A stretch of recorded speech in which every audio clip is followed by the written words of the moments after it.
this is it, our final week 16. And again, I just want to say that have been happy with my classes. And I think that most of you who have struggled are those who just had circumstances that made you struggle. And, those of you who kept up this far mainly did, good work. And, I think you realize, I do have you guys maybe do more work than some online classes, and at the same time, my exams and all of that are not as hard. So this is also kind of a little different with this week. So you're probably just doing exams in most of your other classes, but we're still kind of doing some work this week and then your exam paper. Now, I want you to not feel overwhelmed by that. I know actually when you compare it to, let's say, when you have to do many finals, all of them are overwhelming. But when you take a look at this week's work, you're going to watch videos still and do some video notes, no discussions, and you just have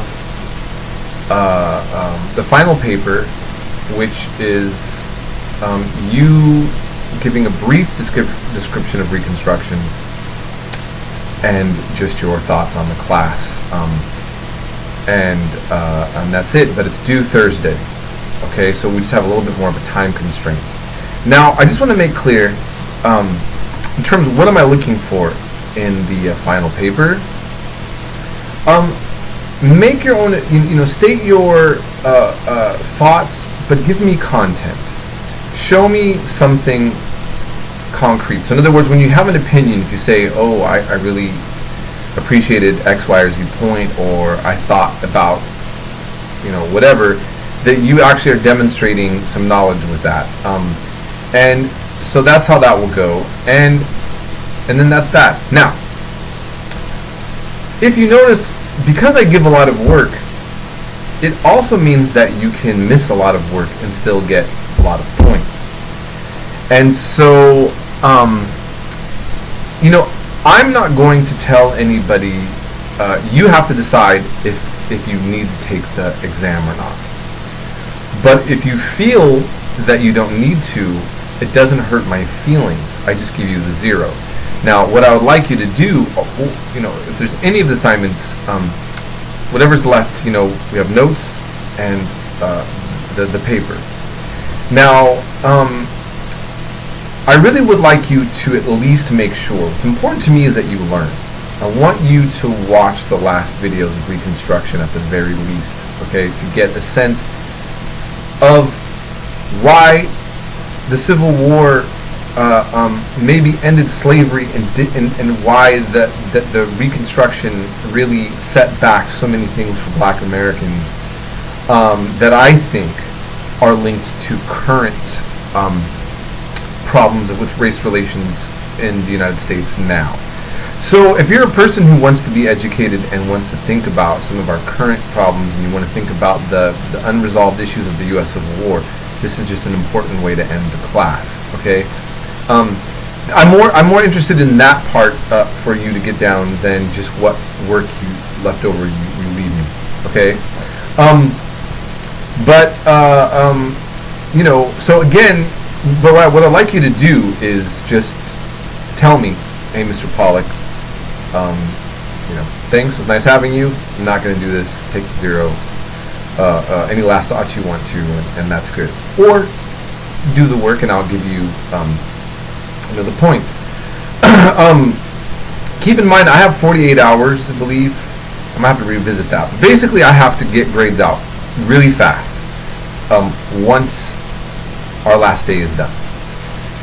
You really need to keep that in mind. I've let a lot of people give some late work. Okay, there'll be a cutoff point where that's going to be it. And I'm going to post and let you know before I put the final grade. I'm going to say double check your grade. Make sure your grade looks the way you think it should look. And I'll give you a little bit of time before that, but I can't have people coming back checking their grade and complaining 2 weeks later when you could have looked and checked earlier. This happened to me last semester, where somebody comes back 2 weeks later and wants to change their grade, and they said that there was an issue with it. And there was some glitch with Blackboard, by the way. So there was a problem that we had to switch, but man, you could do that.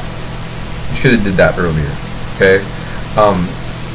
I look at the grade as it's put into Canvas, and then you can double check that as well. Okay. I try to double check what I can, but I mean, I have many students, so the best person to look after your interest is you, right? Okay. So having said that, I hope it's clear about what's expected, as we finish up and wrap up the class. As a side note, the Karl Marx readings for some were very difficult. Some got a lot out of them. A lot of people don't know that the founder of modern communism was so obsessed with the United States and wrote so much about the United States. Actually, I'll just show you this thick book here. This is all Karl Marx writings on America and the U.S. Civil War. And the main reason why I wanted to show you that is, one, just because a lot of people don't know about it, but two, to show you how on the international level, way different people looked at the Civil War at the time. And, by the way, around the same time of our Civil War, China was having what was called the Taiping Rebellion. And they were having a type of civil war that England was helping the government, Britain, and there was some requests for help from us, from the central government. There was a Chinese man that claimed to be Jesus' brother. He created his own religion, fusing Christianity with Chinese religion. And that civil war ended in about 20 million dead people. And it almost won. It probably wouldn't have won without international help for the central government. China could have actually ended up having a government that was based on Christianity through the eyes of Wang Shuang. I probably said his name wrong.